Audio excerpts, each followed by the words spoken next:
नमस्कार दर्शकों, आज एक मुलाकात कार्यक्रम में महाकुंभ की इस पावन प्रयागराज की धरणी में संत सम्मेलन में पधारे स्वामी श्री परम पूज्य ब्रजेशानंद जी महाराज प्रयागराज से मनकामेश्वर धाम से आप पधारे हैं, लालापुर से।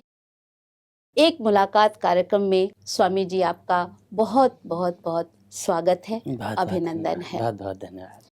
स्वामी जी, आप की ये जो अध्यात्म की यात्रा है, आपकी जन्मभूमि, जैसा कि मैंने जाना कि जन्मभूमि और कर्मभूमि दोनों ही प्रयागराज रही जी। तो ये जन्मभूमि और कर्मभूमि के बीच का जो सामंजस्य है, जो अध्यात्म की यात्रा कैसे चल पड़ी आपकी?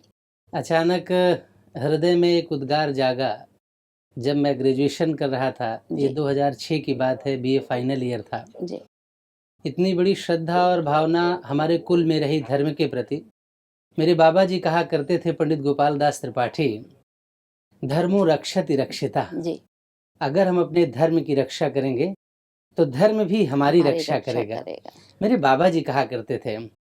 और मेरा जो घराना है, मेरे पिताजी परम पूज्य आचार्य विनोद त्रिपाठी जी, वो इस प्रयागराज नहीं बल्कि भारतवर्ष के श्रेष्ठ विद्वानों में गिने जाते हैं। अच्छा। और वो हमेशा पार्थिव आराधना करते भगवान शंकर की। मैं ज्येष्ठ पुत्र था, तो मैं अपने पिता की उस पार्थिव आराधना को देखता तो मन बड़ा प्रमुदित होता कि देखिए, परमात्मा शंकर की आराधना मेरे घर में प्रत्येक दिन होती है। मेरे पिता मुझसे कहा करते, देखिए बेटा, ब्राह्मण कुल में आपका जन्म हुआ है, तो ब्राह्मण के जो कर्म है, यजनम याजनम, यज्ञ करना, यज्ञ कराना, अध्ययनम अध्यापनम, अच्छा। पढ़ना और पढ़ाना, मातृपितृ सेवा, गुरु सेवा और गौ सेवा, इस पे हमेशा बल दीजिएगा। हालांकि शुरुआत में रुझान कुछ सर्विस के रहे, भारतीय थल सेना आर्मी से बड़ी प्रीति रही मेरी जी। लेकिन एक आपके बीच में एक घटना जो है मैं प्रस्फुटित कर रहा हूँ, जरूर जानना चाहेंगे स्वामी जी। उस घटना ने ही मुझे इस तरह रुख दिया इस सनातन की तरफ आने के लिए, विशेष तौर से इस यात्रा में। आर्मी की भर्ती के लिए मैं फैजाबाद गया, डोगरा रेजिमेंट सेंटर। अच्छा। और वहाँ पर रात्रि में विश्राम कर रहा था। एक बस स्टैंड था, वहीं पे भगवान श्री कृष्ण की एक फोटो टंगी हुई थी। अच्छा। तो मुझे कपड़ों में अनकंफर्टेबल लगता सोते समय, तो मैंने क्या किया कि कपड़ों को उतार करके लंगोट और बनियान पे मैं जब सोने लगा तो अपने बैग को सर पे रखा। सर पे रखते समय जब सामने देखता हूँ तो भगवान श्री कृष्ण की एक प्रतिमा कागज की दिखाई पड़ती है। मैं प्रणाम करता हूँ, कन्हैया मेरे इष्ट हैं। अच्छा। मैंने कहा, हे माखन चोर मुरली वाले, आप तो यहाँ भी विराजमान है प्रभु, आप देखिएगा मेरे इस बैग को कोई चुरा न ले। अच्छा। मन का भाव उस समय। और मैं सो गया। सुबह लगभग 3-3:30 बजते हैं, मेरी नींद खुलती है। मेरे सर के नीचे रखा बैग नहीं था, वो कहीं और चला गया। अच्छा। कोई चोर चुरा ले गया। हाँ। उसमें से पैसा वगैरह सब ले लिया और जो मेरे कागजात थे उसको एक डस्टबिन में डाल दिया। अच्छा। मैं बिलखता रोता, मुझे इतना ज्ञान नहीं था कि मार्कशीट फिर बन सकती है। बड़ा खिन्न हुआ। हाँ। बगल में सरयू मैया बह रही थी, मैं मैया के चरणों में गया। हमने कहा, माते, ये क्या हुआ मेरे साथ? ये मेरा पहला प्रयास इतना सुंदर, और दौड़ मैं करके आया, फिजिकल बढ़िया टॉप किया था, कल मेरा मेडिकल था, ये क्या हो गया माते? ऐसा सोचा और दुखी होकर के 1-2 मित्र परिचित के थे, अपने वस्त्र दिए, पहन कर जब घर आया तो उसी रात की घटना है। मैं बड़ा दुखी होकर के सोया किसी तरह से। ब्रह्मवेला आती है तो मुझे भगवान नारायण के दर्शन होते हैं, भगवान श्री कृष्ण के। अच्छा। ये आत्मिक घटना का वर्णन आपसे कर रहा हूँ, मेरे जीवन की, जिसने मुझे मोड़ दिया इधर जी। ऐसा लगा मेरे दरवाजे पे भगवान श्री कृष्ण आवाज लगाते हैं कि अरे खोलो, मैं आया हूँ। अच्छा। मैं देखा, अरे कौन है? अरे बोले मैं आया हूँ। तो नीतीश भारद्वाज जी के स्वरूप में, हाँ। जैसा उन्होंने महाभारत में श्री कृष्ण का रोल किया, वही स्वरूप रहा उनका। हाँ। और मैं देखा, सशंख चक्रम सकिरीट कुंडलम क्षपीत वस्त्रम सरशीरुहे क्षणम सहार वक्षस्थल कौस्तुभैश्रियम नमामि विष्णु शिरसा चतुर्भुजम। जब उनके चरणों को मैं बारंबार प्रणाम किया, हमने कहा, प्रभु आपने इतना कष्ट क्यों किया? बोले, पगले, तुम्हें इधर नहीं जाना था ना, तुम्हें भगवान शंकर की आराधना करना है। अच्छा। वो मेरे इष्ट हैं। परमात्मा शिव ही जगत के आधार हैं। और देख नहीं रहे हो, तुम्हारे पिता तुमको मना करते थे। उनका कहना था कि तुम पार्थिव शिवलिंगों के निर्माण के बड़े स्वरूप को वो करो, ले जाकर के संसार में प्रसारित करो। तो आपको पार्थिव शिवलिंग की आराधना करनी है। अच्छा। मैंने कहा प्रभु मैं तो कैसे करूंगा, मुझे कोई जानकारी, कोई इधर मेरी रुचि कभी नहीं रही है। और प्रभु श्री कृष्ण ने कहा स्वप्न में कि अरे संत वेश धारण करना है, ब्राह्मण हो ही, श्रेष्ठ कुल में आपका जन्म हुआ है, तो आप संत स्वरूप में रह करके मेरी आज्ञा के अनुसार भारतवर्ष में पार्थिव शिवलिंगों के निर्माण का कार्यक्रम संपन्न करें। हमने कहा प्रभु मेरे तो कोई गुरु नहीं है, मेरे इष्ट आप हैं। तो भगवान श्री कृष्ण ने मुझे द्वादशाक्षर मंत्र की दीक्षा दिया। अच्छा। और उसी से जब मैं दीक्षा प्राप्त किया तो भगवान शंकर के मुझे दर्शन होते हैं और प्रभु के हाथ से एक लड्डू मिलता है। अच्छा। कि तुम्हारा कल्याण हो वत्स, तुम्हारा कल्याण हो वत्स। इसके बाद मेरा सपना टूटता है। मैं अपनी माँ को प्रणाम करता हूँ, उठ के अपने बाबा दादी को, अपने पिता को, मेरी बड़ी बहन रहती है उसको प्रणाम करता हूँ और मैं चल पड़ता हूँ अंबिकापुर के क्षेत्र में, छत्तीसगढ़ में, जिसे सरगुजा कहते हैं। अच्छा। और वहीं से मेरी यज्ञ का शुभारंभ हो जाता है। और अब तक 48-49 बार भारतवर्ष में 1.25 करोड़ पार्थिव शिवलिंगों के निर्माण के कार्यक्रम का ये जो हमारा एक काफिला चला, ये चलता ही रहा। बहुत सुंदर। और अभी पिछले वर्ष 11 करोड़ पार्थिव शिवलिंग राम जन्मभूमि अयोध्या के निमित्त उन्हीं भगवान शंकर की प्रेरणा से, भगवान कन्हैया मेरे गुरुदेव के आशीर्वाद से ये सफल हुआ। सुजावन देव भीटा में 26 केंद्रों के माध्यम से 26 यज्ञ एक साथ शुरू हुई, एक साथ संपन्न हुई। और राम जन्मभूमि के निमित्त जिसमें भगवान श्री राम मुख्य यजमान थे। अच्छा। और इष्ट भगवान शंकर थे। अच्छा। ये 11 करोड़ शिवलिंग बनवाए।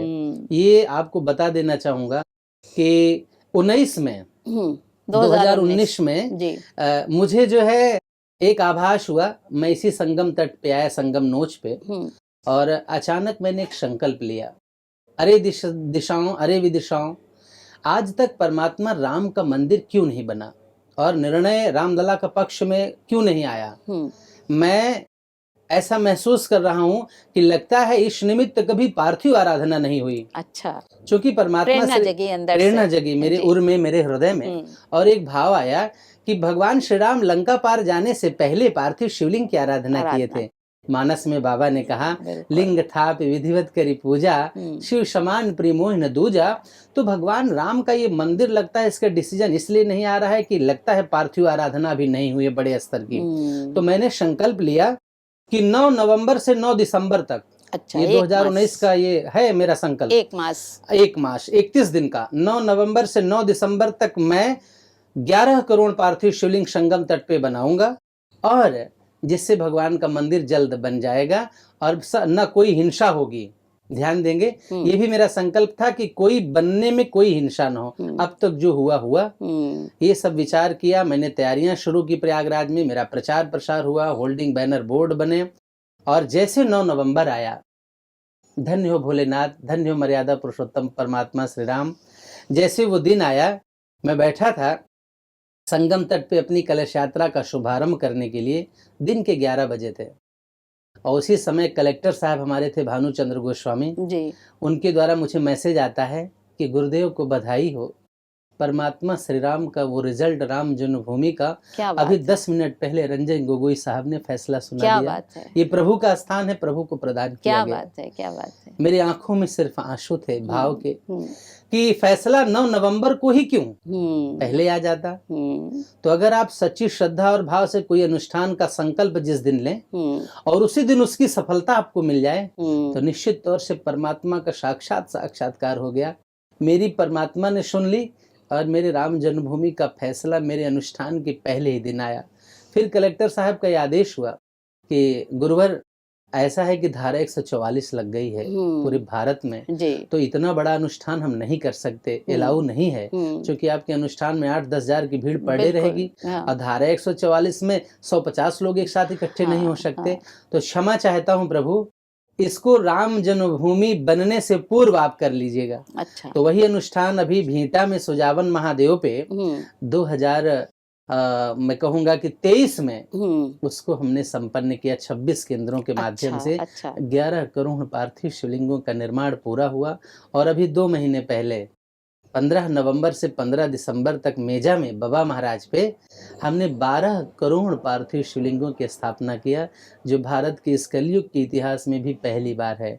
और अभी जो मेरा लक्ष्य बना है काशी में, जहाँ के लिए कहा गया है मरणम मंगलम यत्र विभूतिश्च विभूषणम कौपीनम यत्र कौशेयम सा काशी के नियते। मरण में मंगल है जी, जहाँ पर मरना मंगल है और जहाँ का विभूतिश्च विभूषणम, जहाँ की विभूति आभूषण के समान है और जहाँ की लंगोटी रेशमी वस्त्र के समान है, उस काशी को कौन माप सकता है, जहाँ बाबा विश्वनाथ रह रहे हैं स्वयं विराजमान। तो वहाँ मेरा एक भाव है कि ये जो कार्तिक का महीना अब आएगा 2025 में, यानी अक्टूबर नवंबर रहेगा समथिंग, उस समय पुनः एक बार 51 करोड़ पार्थिव शिवलिंग का कार्यक्रम हम करेंगे, जिसमें काशी विश्वनाथ भगवान ईष्ट होंगे और मुख्य यजमान होंगे बाबा काल भैरव। तो 51 यज्ञों के माध्यम से 51 केंद्र बनाएंगे एक साथ, और जिसमें हमारे कई सांसद इस समय हमारे शिष्य रूप में दिल्ली में प्रवास कर रहे हैं।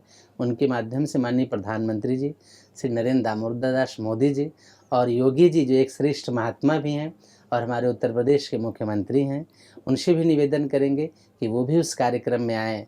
और भारत उस समय वहाँ इतिहास लिखेगा परमात्मा के पार्थिव शिवलिंगों के निर्माण का। और काशी में हम बनाएंगे 51 करोड़ पार्थिव शिवलिंग।